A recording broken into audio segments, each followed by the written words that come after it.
I've been a Tool fan for years, not just casually, but as a drummer, a guitarist, a producer, and somebody that spent most of his life kind of trying to understand why certain music just hits differently.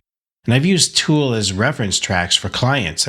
I've studied their arrangements, I've pulled apart their layers more times than I can count. And for the longest time, I thought that I understood what made their sound so powerful, but something just kind of kept nagging at me. Tool didn't just sound good.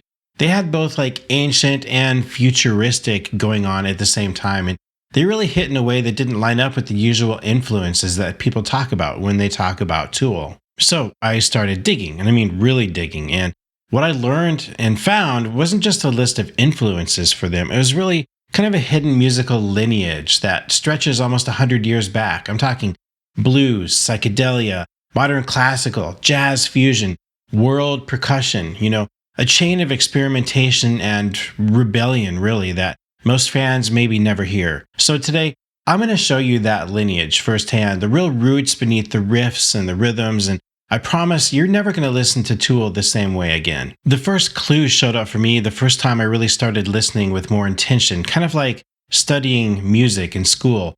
Tool doesn't just write riffs the way that most rock or metal bands do.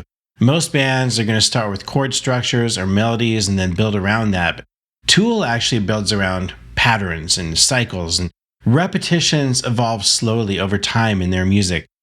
If you visualize a typical rock riff, it looks like a straight line, beginning, middle, end. But if you visualize a Tool riff, it kind of looks more like a loop, a circle that keeps turning while the band is shifting the ground underneath it. And when the music loops like that, something interesting starts to happen. Your mind starts leaning in and tracking these tiny shifts and like these little mutations, You're not just hearing the pattern, you're waiting for the next turn of the wheel. The quiet tension between what you expect and what actually happens is part of what makes Tool feel so hypnotic. And that circular feeling is ancient. It shows up in African drumming and Middle Eastern rhythms and indigenous chant, music built on cycles instead of progressions.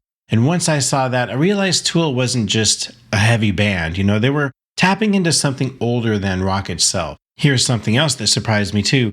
Tool actually has blues DNA, and I'm not talking about the 12-bar blues or guitar solo blues so much. I'm talking about the emotional core of blues music, the tension, the space, the slow burn. Listen to the opening of the song Sober. That's a blues riff. It's stripped down, it's raw, it's built on single repeating ideas that bend and twist emotionally instead of harmonically. And those rising and falling shapes, the dips, the bends, the slow climbs, they hit the same emotional nerve as a human voice under strain.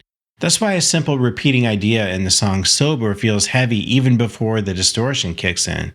It's not about harmony, it's really about the shape of the feeling. Tool to me doesn't sound like the blues, but they feel like the blues. It's like when you breathe on a cold window. It's not a song, it's not a riff, but the shape of that breath, the way it blooms and fades and comes back again, that's the blues. A simple human pattern rising and falling under its own weight. And to me, that's the first layer of their lineage. The next layer is psychedelic rock, not the flower power stuff, really the deep experimental hypnotic side of psychedelia. And bands like early Pink Floyd, Hawkwind, Can, this music wasn't trying to entertain you, it was trying to alter your perception. And Tool inherited that mindset with the long builds, the slow transformations, the sense that the song isn't just a song. It's a journey, and when music evolves slowly like that, then your sense of time can start to slip. Minutes stop feeling like minutes. You're not counting, you're actually drifting. Like I said, psychedelic music wasn't trying to entertain you, it was trying to alter your perception. It's like sitting in a car during a slow rain, watching the wipers move back and forth. The world outside keeps shifting, but so gradually that you stop noticing the changes. And that's why a 12-minute Tool song doesn't feel that long. It feels like stepping into a space where the clock doesn't even exist anymore. When you listen to Third Eye or Reflection, you're hearing the same psychedelic architecture. Long arcs, repeating motifs, rhythmic drones. It's not all about the notes, it's about the experience. And this is where Tool gets their sense of space, their patience, their willingness to let a moment breathe until it becomes something else completely. Well, here's something else that blew my mind too. Tool actually has direct lineage to modern classical composers.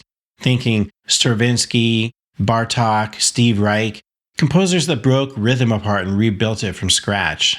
If you take a Tool rhythm and break it down visually, you're going to see patterns inside of patterns. A 5-beat phrase layered on top of a 4-beat pulse, for example, or a 7-beat cycle stretched across a straight meter. That's not rock, it's modernism. And when a rhythm is just a little bit off center like that, maybe a 5 over a 4, which is my personal favorite, or even a 7 stretched across a straight pulse, your mind works harder to find that anchor. And when it finally snaps into place, like when the groove suddenly makes sense to you, then there's this rush that comes. And that click is part of why Tool feels so satisfying, rhythmically. The music makes you work for it, and then it pays you back. Stravinsky did this in The Rite of Spring. Reich did it with phasing, and Bartók did it with the asymmetrical rhythms in his music. Tool took those ideas and translated them into guitars, bass, and drums, and that's why their music just feels so mathematical, but without feeling cold. It's ancient rhythm, but it's filtered through modern structure. Now I'm going to get to the heartbeat of Tool's sound, which to me is jazz fusion.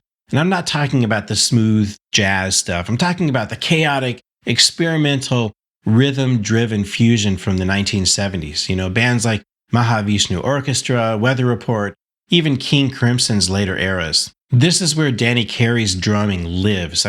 Polyrhythms, metric modulation, rhythmic illusions, patterns that shift like gears. If you visualize the typical Tool drum pattern, it looks like interlocking shapes, like a triangle rotating against a square, a 5-beat loop sliding across a 4-beat grid. It's fusion, and that's the language of drummers who grew up studying jazz instead of metal. And to me, this is where Tool gets their sense of propulsion, their forward motion, their controlled chaos. When I think of Danny Carey's drumming, I picture one of those old spirograph toys. I had one when I was a kid, I loved it. The ones with the plastic gears that slide around each other and draw these wild looping shapes. You've got one gear that stays put and another that rolls around it, spinning on its own axis while it travels the bigger circle. You put a pin in one of the holes and suddenly you're watching two motions happen at the same time, as a rotation and as a revolution. And the line it draws never repeats the same way twice until the whole cycle completes. And that's Danny. His grooves feel like they're made of maybe 2 or 3 invisible gears turning at once. One pulse stays steady, like the outer ring, and then another pulse, it moves against it, kind of like that inner gear. And because those pulses aren't always the same size, or because the teeth don't always line up exactly evenly, the pattern just keeps unfolding and shifting and expanding. You're not just hearing a beat, you're really watching a shape being drawn in real time by the drums. A rhythm that sometimes takes several measures to come back to where it started. And by the time that it does, it's created this dense and hypnotic design that feels alive. There's also one more layer I want to talk about that most fans probably feel but maybe don't recognize. Tool has a ritualistic quality. It's like a ceremonial energy, and it comes from the world percussion traditions. Danny Carey studied tabla. He studied African drumming. He studied polyrhythmic chant. And those influences show up everywhere, not as imitations, but as energy.